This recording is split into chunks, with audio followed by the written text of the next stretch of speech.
حضور صلی اللہ علیہ وسلم اس وقت جب کہ یہ خبر ملی مسجد قباء میں تھے، آپ نے فوراً مدینے پہنچ کر مجلس مشاورت منعقد کی.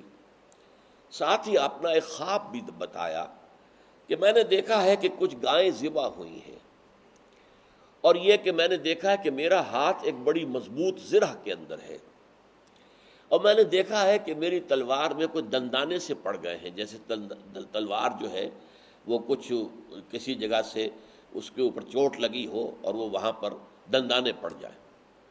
تو آپ نے اب سارا جو ہے یہ معاملہ بھی رکھ دیا، اور یہ بھی کہ لشکر آ رہا ہے، اتنا بڑا لشکر ہے، اور بتاؤ کہ اب ہمارا کیا عمل ہونا چاہیے. اس میں حضور کی اپنی ذاتی رائے بھی یہ تھی کہ مدینے میں محصور ہو کر تحفظ کیا جائے، جیسا کہ 2 سال بعد غزوہ احزاب کے موقع پر کیا گیا.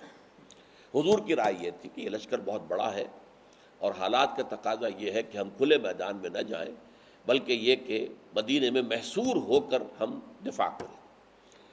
اتفاق کہہ لیجئے کہ یہی رائے عبداللہ ابن ابی کی بھی تھی. بہرحال حضور کی نیت کیا تھی وہ اور تھی، اور عبداللہ ابن ابی کی نیت کیا تھی وہ ظاہر مختلف تھی. وہ بزدلی کی وجہ سے کہہ رہا تھا. لیکن اس وقت بہت سے نوجوانوں نے کہا کہ نہیں صاحب، ہمیں تو میدان میں جا کر ہم اس طرح سے ہے جو بزدلی کا مظاہرہ ہم نہیں کرنا چاہتے، اور ہمیں تو شہادت کی موت چاہیے، ہمیں فتح و شکست سے تو کچھ سروکار ہے ہی نہیں، شہادت کی موت چاہیے.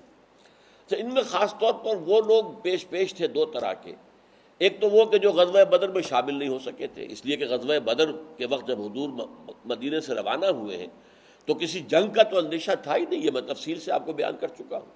پیش نظر تو تھا ایک قافلے کا راستہ روکنا، لہذا کوئی نفیر عام نہیں تھی، کوئی جنگی تیاری نہیں تھی. لہذا مدینے سے نکلتے وقت بہت سے لوگ نہیں گئے، صادق الایمان جو وہ ساتھ نہیں گئے. اب انہیں حسرت ہو رہی تھی کہ ہم جو ہے بدر کی فضیلت سے محروم رہے. لہذا ان کا یہ تھا بڑے جوش و خروش کے ساتھ مطالبہ کہ ہمیں کھلے میدان میں جا کر مقابلہ کرنا چاہیے. پھر ان میں کچھ لوگ وہ تھے جو بدر کے بعد ایمان لائے تھے، اور وہ جو ہے اب اس جو ہے فضیلت سے چاہتے تھے کہ کفر کے ساتھ دو بدو مقابلہ کیا جائے اور اپنی جو ہے وہ اپنے ایمان کا ثبوت فراہم کریں. کچھ لوگ ایسے بھی تھے جن کے اندر شجاعت اور جن کے اندر دلیری اور بہادری کوٹ کوٹ کر بھری ہوئی تھی، اور وہ کہہ رہے تھے کہ نہیں، ہمیں کھلے میدان میں جا کر مقابلہ کرنا چاہیے. ان کے سر خیل تھے حضرت حمزہ رضی اللہ تعالی عنہ. بہرحال یہ اس طرح کے واقعات کے پیش نظر پھر حضور نے فیصلہ دے دیا، اور یہ ایک اہم واقعہ ہے حضور کی سیرت کا کہ آپ نے اپنے ساتھیوں کی رائے کا لحاظ کرتے ہوئے اپنی رائے کو پس پشت ڈال دیا. آپ نے کہا ٹھیک ہے، پھر ہم کھلے میدان میں جا کر مقابلہ کریں گے. اس کے بعد آپ گھر میں داخل ہوئے، اور پھر جو برآمد ہوئے تو آپ نے 2 زرہیں پہنی ہوئی تھی ڈبل.